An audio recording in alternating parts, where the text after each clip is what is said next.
Pasajes 2025. Una nueva vuelta. Todos los jueves de 16 a 17 por AM 1460, Radio Contacto. Y toda la semana por YouTube en @radiocontacto AM 1460 o por nuestro canal @pasajes 1460. Bueno, decíamos que hay un tema excluyente esta semana, que es la muerte del Papa Francisco. Hay un montón de reflexiones para hacer y no sé si nos va a alcanzar el tiempo para hacerlo como es debido, pero lo intentaremos. Luego del domingo de Pascua, que se lo pudo ver, que salió a saludar, fue como una despedida, porque salió a saludar, se lo notaba con poca, ya tenía poco, como que le costaba hablar, pero bueno, fue una despedida. Evidentemente él quiso salir a dar esas palabras, y bueno, en la madrugada del día siguiente comunicaron su fallecimiento. Así es. Si no me equivoco, es la bendición Urbi et Orbi, que es la que hacen habitualmente y creo que es específicamente para las Pascuas. Es una fecha muy especial, y además este es un año muy especial porque es lo que se llama año de jubileo. Entonces, que eso sucede cada 25 años. Lo digo porque ya tengo la experiencia de haberlo vivido varias veces por los años que uno tiene. Bueno, yo quería decir un poco que la noticia me sorprendió.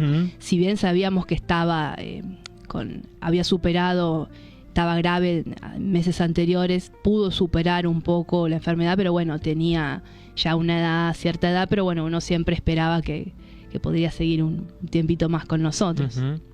Así es.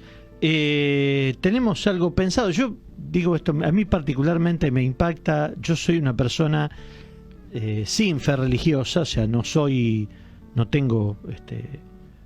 creo en Dios, ninguna de esas cosas, pero particularmente me impactó. Pero yo creo que el Papa Francisco ha trascendido, porque mismo si bien es el representante de la Iglesia Católica, mismo ha acercado a muchas personas que estaban alejadas también de la fe, ha tenido discursos inclusivos donde varias diversidades se han acercado también a la fe, muchos jóvenes también. Bueno, eso mismo quería comentar un poco, si te parece. Adelante. Cuento brevemente un poco para la audiencia, para quienes nos escuchan, les cuento un poco quién fue el Papa Francisco. En este caso su nombre fue Jorge Mario Bergoglio, su nombre completo, ¿no? Sí.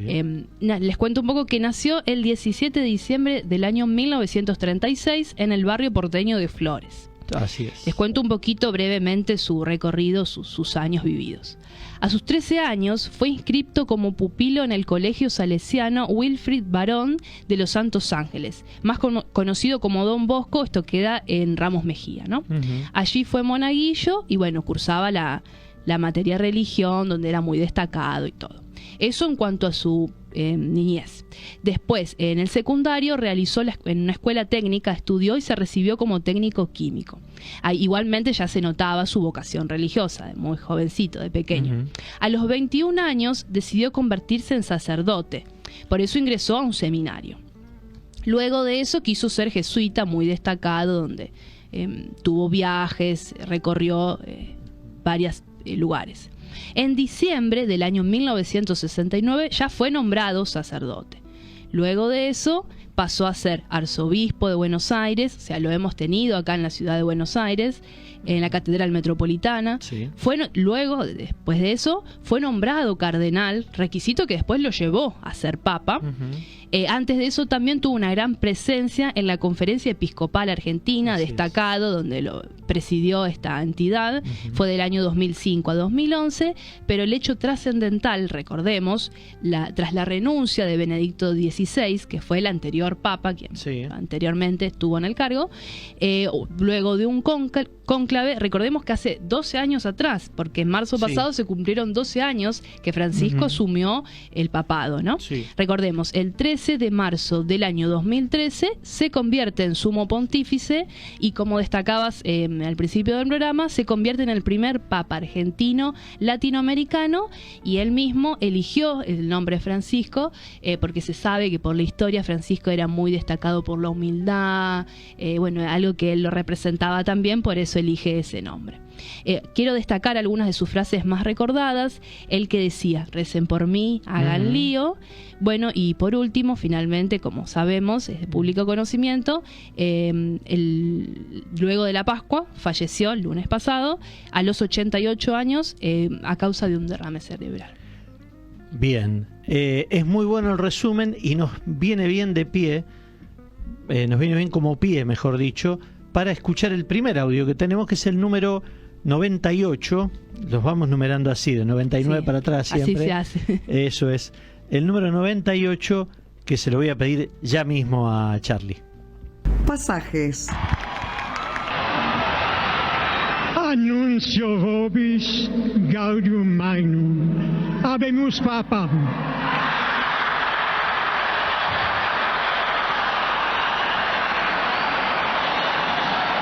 Eminentissimum ac reverendissimum Dominum Georgium Marium, Sancte Romane Ecclesiae Cardinalem Bergoglio,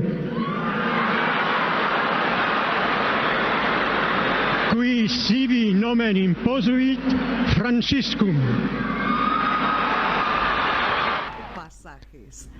Bien, esa formulación que se hace en latín, Sí. que este era un cardenal francés con visibles signos de tener Parkinson, se lo habían diagnosticado un año antes.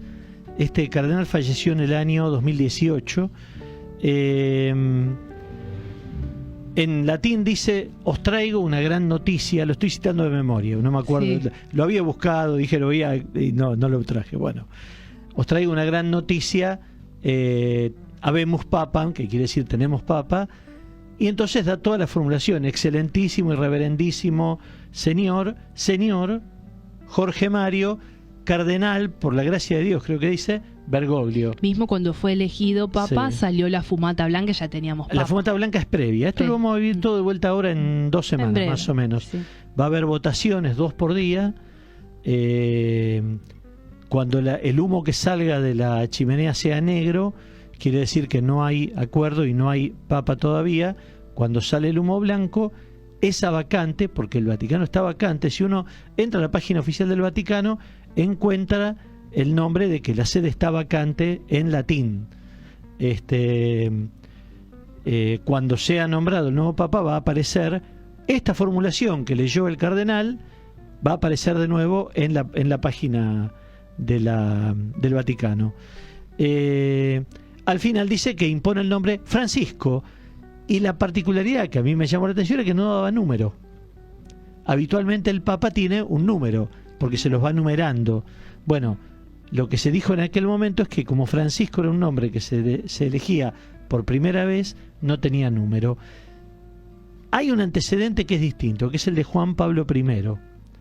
Cuando lo nombraron a Juan Pablo I, que solo duró 33 días, se anunció como Juan Pablo I. Leí hace poquito que es porque fue una voluntad de él. Bueno, 2 mensajes que nos manda la WhatsApp producer estrella Raquel Sirmi. Ya se está comunicando la audiencia. La bendición Urbi et Orbi es una bendición especial que se hace siempre para Pascua. ¿Sí? Yo sabía que tenía algo que ver, pero bien hecho, por apuntalarlo. Y dice además algo muy importante: San Francisco había hecho opción preferencial por los pobres, por eso elige ese nombre. San Francisco, vivimos los que vivimos acá en el partido de Merlo, y esta radio que está en Padua tiene mucho que ver con San Francisco de Asís, que es el creador de la Orden de los Franciscanos, porque su gran difusor, ¿saben quién fue el gran difusor de la obra de San Francisco de Asís? San Antonio de Padua. De ahí, fíjense la impronta que tiene en esta localidad la figura de los franciscanos. Por supuesto, la iglesia grande de Padua, esa hermosa que está ahí, uno toma la calle Llavallol de Acosta y llega, y ahí está esa iglesia que tenía un convento en otro tiempo, es una iglesia que ha sido históricamente manejada por los franciscanos. La que se hace en la fiesta de Padua. Exactamente. Sí, la patronal. Así es, así es. Bueno, hay muchas particularidades en la figura de Jorge Bergoglio. Yo lo voy a abordar desde un costado más mundano, si se quiere, porque no soy religioso, y entonces no vibro por el mismo lado que puede vibrar alguien que lo siente. Sé que hay gente, sé que la misma Raquel lo siente muy especialmente. A mí me conmueve mucho el personaje porque es una síntesis de muchas cosas. Todos somos una síntesis de muchas cosas, pero a veces esas síntesis son tremendas. Se nos caen los vínculos, los links, en términos modernos. Si uno hablara de Francisco o de Jorge Bergoglio, tendría que estar todo el tiempo, si esto fuera texto, poniendo cositas en azul para que alguien haga clic ahí con el dedo o con el puntero del mouse para ir a donde nos lleva. O sea, este recorrido va a dejar muchas cosas, hilos, para que vos puedas buscar. A ver, lo primero que hay que decir es que era porteño, del barrio de Flores. El barrio de Flores no siempre fue parte de la ciudad de Buenos Aires, pero lo es. Es porteño, seguramente tanguero por la edad, hincha de San Lorenzo. Eso ya nos marca un grado de complejidad. Otro grado de complejidad. Es coetáneo, o sea, nació en la misma época que muchos de los protagonistas de la violencia de los años 70. En el mismo año que nació Jorge Bergoglio, nació Mario Roberto Santucho, por ejemplo, líder del ERP, para marcar un nombre, ¿sí?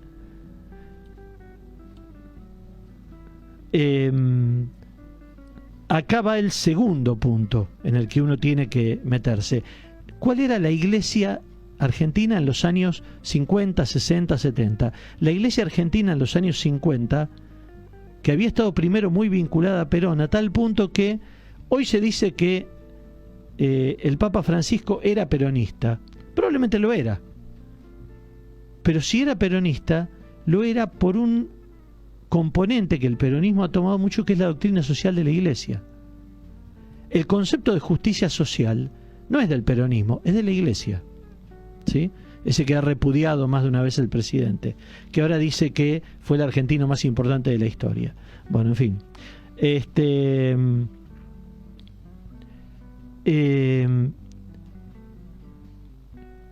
En los años 50 la iglesia de alguna manera alentó, acompañó la caída de Perón.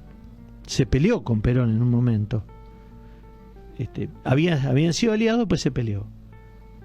Esa iglesia católica argentina tuvo una estructura muy, muy, muy conservadora por años. Casi diría que hasta los años 80. Recién la dictadura fue la que empezó a generar algún movimiento adentro y a cambiar, porque el compromiso de la iglesia con la dictadura también fue muy importante, muy fuerte.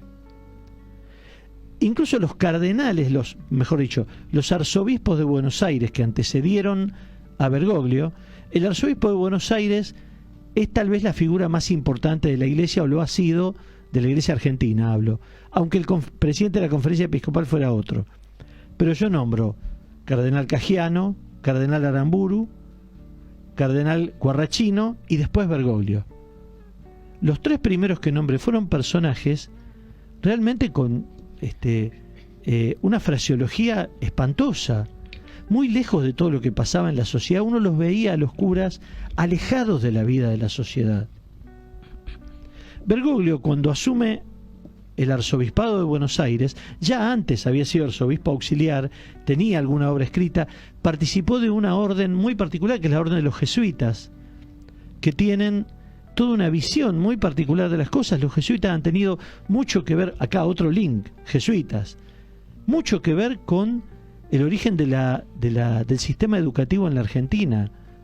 Pensemos ya no solo en las misiones jesuíticas, pero pensemos en las universidades, en el Colegio Nacional Buenos Aires, en el Colegio Montserrat de Córdoba. Son instituciones creadas por los jesuitas. Después la corona se las sacó, la corona española, y pasaron a formar parte de la estructura estatal heredada después por la Revolución de Mayo. Y esa impronta jesuítica siguió y tiene mucho que ver con el proceso revolucionario de Mayo, Cuando uno piensa en personajes como Moreno, Monteagudo, Castelli, ahí hay una marca jesuítica muy importante. Fíjense los links que nos lleva Bergoglio o Francisco. Y acá vamos al punto más complicado, la intervención de Francisco en la dictadura. Hay gente que me merece enorme respeto y admiración, que sostiene que fue colaboracionista puro y duro. Y hay gente que me merece mucho respeto y admiración, que dice que en el contexto del rol que tenía, que era ser el superior de los jesuitas en la Argentina, hizo todo lo que pudo para salvarle la vida a la gran mayoría de los jesuitas, y que cuando algunos fueron desaparecidos, fue y se enfrentó directamente con los dictadores. Ese es un link, no lo vamos a tratar ahora, es muy largo, lleva mucho tiempo, no es la idea hablar de eso.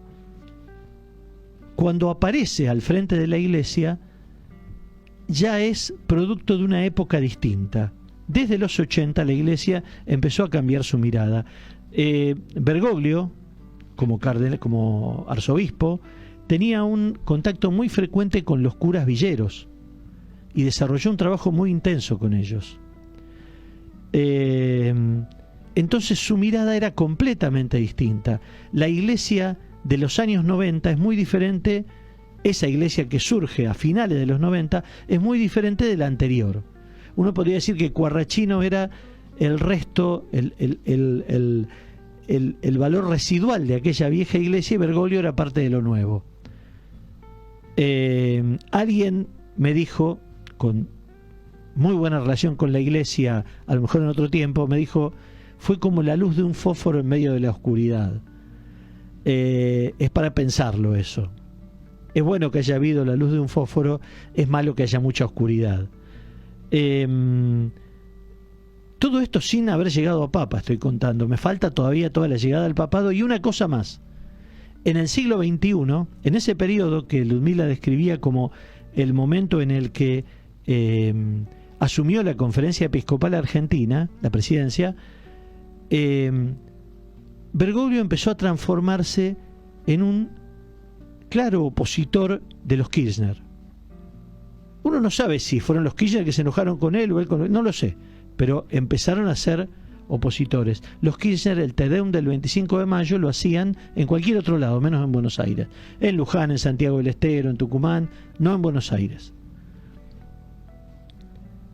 Y cuando se fue armando esto que se llamó después la grieta, Bergoglio estaba claramente del lado opuesto de los Kirchner.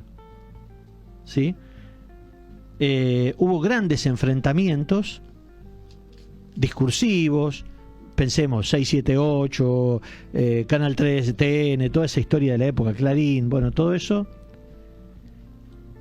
Y el día ese donde escuchamos la mención de Bergoglio como Papa, devenido Francisco, esa misma tardecita, Cristina Fernández de Kirchner daba un discurso en Villa Martelli, supongo que era en donde está Tecnópolis, en alguna de las inauguraciones que hacía cotidianamente, y en el marco de esos actos típicos sucede lo que vamos a escuchar en el siguiente audio. Les voy a pedir solamente esto, una referencia. Acuérdense de Juan Román Riquelme, hoy presidente de Boca, en su última época como jugador de Boca, que cuando tenía que patear un tiro libre amagaba hasta 3 y 4 veces a ver los movimientos de la defensa.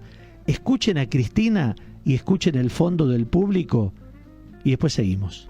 Pasajes. Hoy es un día, y no puedo dejar de mencionarlo, y no quiero dejar de mencionarlo. Hoy también es un día histórico. Por primera vez en la historia de la Iglesia, en los 2000 años de historia de la Iglesia, va a haber un Papa que pertenece a Latinoamérica y que le deseamos, y que le deseamos, y que le deseamos, y que le deseamos de corazón, que le deseamos de corazón a Francisco I que pueda lograr mayor grado de confraternidad entre los pueblos, entre las religiones, que esa opción por el nombre de Francisco, que creo que es por San Francisco de Asís, la opción de los pobres, sea realmente la opción que puedan hacer las altas jerarquías para que finalmente podamos volver a reencontrarnos en toda la humanidad, todos los seres humanos, en igualdad de condiciones, con confraternidad, con amor, con justicia y con equidad. La verdad que eso es lo que deseamos, es lo que deseamos siempre, porque este es un gobierno que ha estado siempre optando por los que menos tienen, y eso es lo que muchos no nos han perdonado. Así que le deseamos toda la suerte del mundo en esta misión pastoral. También lo que significa para Latinoamérica y la Argentina. El texto sigue el discurso, hay un poquito más, pero me parece que esto ya es suficiente. Empieza con silbidos. Cuando lo nombraban lo silbaban. Porque los mismos kirchneristas de esa tarde decían un pelotazo en contra, nos pusieron al tipo de la contra al frente. Y Cristina empieza a amagar. ¿Vieron que repite una frase 2 o 3 veces, 4 veces la repite? Y ahí empieza a frenar y termina con aplausos. Ese fue el principio. En el fondo ahora se sabe que hubo algunos dirigentes del peronismo que estaban empezando ya desde antes a tratar de lograr algún acuerdo entre Cristina y Bergoglio. Resulta electo Papa y cambia diametralmente la situación. 2 o 3 días después me tocó ir al centro y la catedral estaba en reparación y había gigantografías del Papa, del gobierno de la ciudad, que estaba feliz de la vida. Macri era jefe de gobierno de la ciudad de Buenos Aires, dijo, es el momento más importante de la historia argentina. ¿Cómo terminó la historia después? Al poco tiempo, Cristina visita a Francisco, ya convertido en Papa. Empezó a ver un desfile de dirigentes peronistas. Hemos visto hasta imágenes de el intendente de Merlo, donde hablan de algunos de los problemas que habían tenido algunos de los curas aquí en Merlo en la gestión de Otacé. Digo, ¿qué es lo que cambió ahí? Bueno, cambió la relación y este Papa que había tenido, acá también hay links para todos lados que no me va a dar el tiempo para contar, tiene una actitud muy abierta de diálogo. Hay videos en los que habla con homosexuales, con chicas que están a favor del aborto, digamos, tiene una actitud de diálogo y no de condena, que era lo que había sido tradicional en la Iglesia Católica. Ese es un cambio. Es alguien que apostó al diálogo en una época en la que ahora, en el final de su mandato, de su papado, pareciera que viene para otro lado. Esta es una época donde primero condenamos y después dialogamos, si es que hay diálogo, porque primero te condeno. Esta es un poco la imagen del Papa, la imagen de Bergoglio, que me queda, que me impacta, la imagen de Francisco como Papa. Por supuesto, en ese Papa dialoguista, que tomó elementos de la opción por los pobres y demás, había elementos antes, ¿sí? Claro que lo sabía. Pero evidentemente marcó un cambio en la gestión, en la forma de encarar la Iglesia. Yo soy escéptico con las instituciones. Las instituciones tienen dinámicas propias, pero veremos lo que viene. ¿Sí? Vamos a hacer una cosa, vamos a cerrar esta primera media hora musicalmente con un tema de Joan Manuel, no es de Joan Manuel Serrat, un poema de Antonio Machado, tremendo poeta español, de aquellos poetas que se enfrentaron al franquismo, musicalizado por Joan Manuel Serrat en el año 69, y que tiene que ver con quien trata al Cristo no con la solemnidad que se imponía en cierta época, sino en la tierra, digamos. Joan Manuel Serrat, La Saeta, para cerrar esta primera media hora.